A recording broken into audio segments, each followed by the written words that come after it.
We are honored to be joined by Dr. Syleecia Thompson, who is professor of management at Berkeley College and author of a very compelling book. It is called The Resilience Factor: How to Face Adversity, Trauma, and Tragedy Like a Superhero. Good to see you, Doctor. Thank you. Thank you for having me, Steve. I'm so excited to be on your show. Well, I'm excited to have you because I'm a student of leadership. I teach it, write about it. We do a series on another platform that's called Lessons in Leadership. And I'm fascinated by the whole question of, first of all, define resilience. You know about it personally and professionally. And then what does that have to do with being a great leader? Great question. Well, for me, the textbook definition, resilience is your ability to recover, bounce back from trauma or tragedy or hardship, right? What I found in, looking through my research and just writing this book is there are 4 types of resilience that we go through as people, right? Personal resilience, okay? Financial resilience, I'm sure we've all been there, okay? Professional resilience, getting laid off, having to bounce back, change jobs. Does that include by being canceled on certain series or fired by certain networks? I just want to clarify. Yes. Then I would be able to relate to that. Go ahead. Steve, I love you already. If you have been fired from a show or a network and you've recovered and bounced back with How dare they? You have professional resilience. And then the last one I like to call spiritual resilience, because we all fight battles on a day-to-day basis. So those are my 4 types of resilience. So this is so interesting to me. Our sons, I have 3 sons, but 2 sons with my wife, Jennifer. I hate when I say that because people are like, what do you have, 8 marriages? No, 2. But I'll tell all 3 of our sons and our daughter, Olivia, that when you don't make the starting team, when you get rejected to a certain university or college, I'll tell them stories that when I lost my seat in the state legislature, I was 26, I thought my life was over. I could see them yawning, meaning, can we teach others through our experiences of rejection, failure, publicly, very public failure, how to get back on your feet, fight and fight and fight? Why is that so hard for us to teach others? And is it just in your DNA? I know it's a loaded question. It's not just about my kids, it's about everybody who struggles to try to teach resilience. Yeah, and that's a great question. Part of it is DNA, part of it is experiences. We are the sum of our experiences. And I tell my students, I'm a professor at Berkeley College. You see it, and Steve, I hate to say this, you see it, the differences in generations.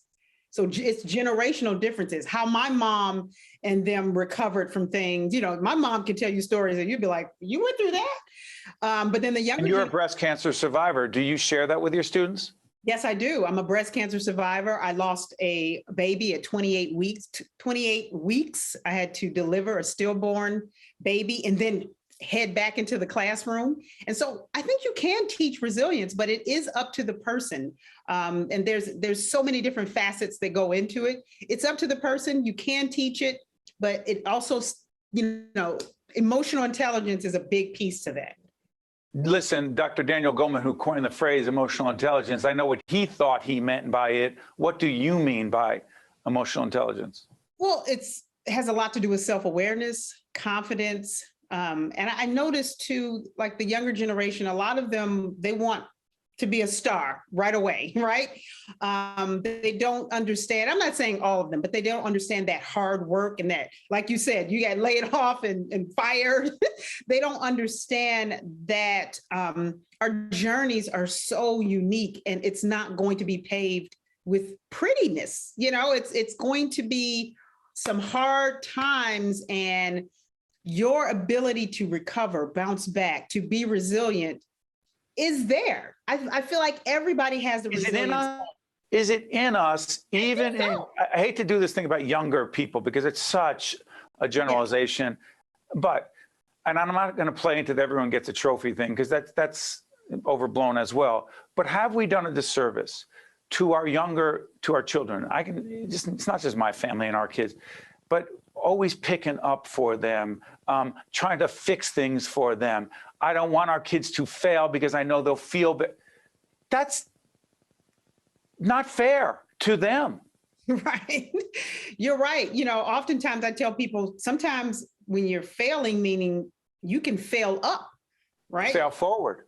fail forward. And failure is our ability to learn and grow and change. Sometimes you have to grow through the things you go through. I talk about that in my book, and I tell my students this as well, because I wouldn't be the woman I am today.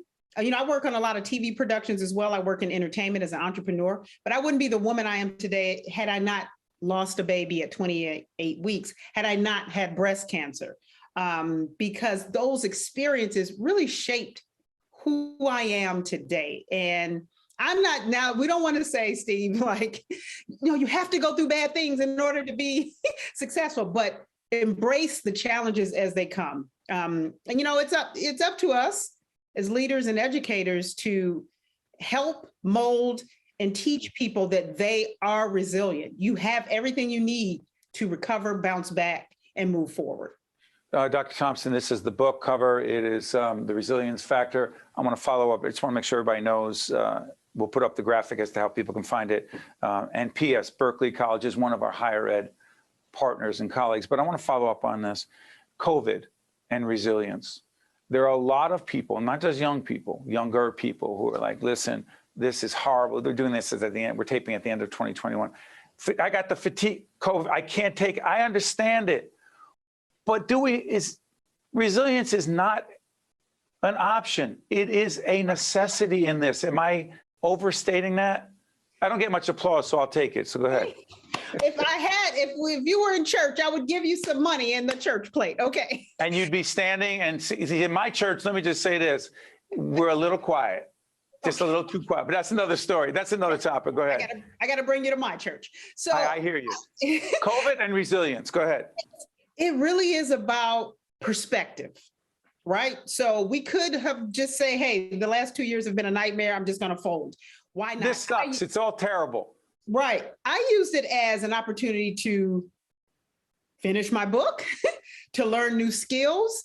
I brokered some deals with some TV networks. Matter of fact, one of my projects premieres on TV One today. So I use it as an opportunity. And that's a big piece with resilience. People don't see setbacks as comebacks or setups.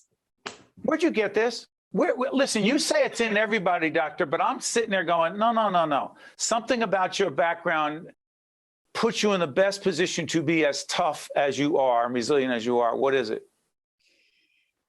I think it's seeing, I don't know. I think it's seeing my parents. I think it's, I went to college at 17. That helped me. I had to grow up fast, right? Because I graduated early. So you have to grow up fast. I had a lot of experience. I'm cultured. I've been to South Africa. I've been to parts of Europe. I think that's a big piece too, is like I see the world differently. I think that plays a role in, and I'm an optimist, right? So I look at, the glass half full, not half empty. And I think it is in us, but also I'm a big proponent and advocate for therapy, Steve. I went to therapy a year and a. Are we supposed to say this on the air? I know it's a HIPAA violation. Yeah, I don't know where I would be without it. I can't speak for you. Yeah, I think therapy really helped me, writing, journaling, because sometimes your friends, they can't help you. Okay. So I know. They tell you what you want to hear, not what you need to hear. And when they tell you, we sometimes reject it. By the way, I'm sure there are people on some staff say, really, Steve, you've been in therapy for that? No kidding. Well, maybe you get your money back from your therapist. Yes. Thank you for sharing that, Steve, because a lot of men don't talk about that. And I think you talk about leadership in order to be a successful and great leader. Resiliency is a part of that, but you're in tune with your emotions. So you're okay with going to a therapist and sharing it. A little bit. Yeah, I grew up in let's say, an Italian-American culture and neighborhood in Newark where talking about your feelings and daring to say you've seen a therapist, let's just say it was not in the culture. Right. Hey, listen, Dr. Thompson, I want to thank you so much for joining us. The book is simply called The Resilience Factor, How to Face Adversity, Trauma, and Tragedy Like a Superhero. And I will tell you, you've been a superhero on public broadcasting right now. Thank you so much, Doctor. Thank you so much. All the best. I'm Steve Adubato. That's Dr. Thompson. She's very resilient. See you next time. One-on-One with Steve Adubato has been a production of the Caucus Educational Corporation. Funding has been provided by the Port Authority of New York and New Jersey, IBEW Local 102, Eastern Atlantic States Regional Council of Carpenters, the New Jersey Education Association, the New Jersey Board of Public Utilities Clean Energy Program, the New Jersey Economic Development Authority, Valley Bank, Choose New Jersey, and by New Jersey Sharing Network. Promotional support provided by CIANJ and Commerce Magazine, and by Jaffe Communications. Hi, I'm Joe Roth. In New Jersey, there are nearly 4,000 residents in need of a life-saving organ transplant, and one person dies every 3 days waiting for this gift of life. One organ and tissue donor can save 8 lives and enhance the lives of over 75 people.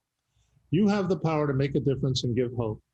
For information or to become an organ and tissue donor, visit www.njsharingnetwork.org and be sure to talk with your family and friends about this life-saving decision.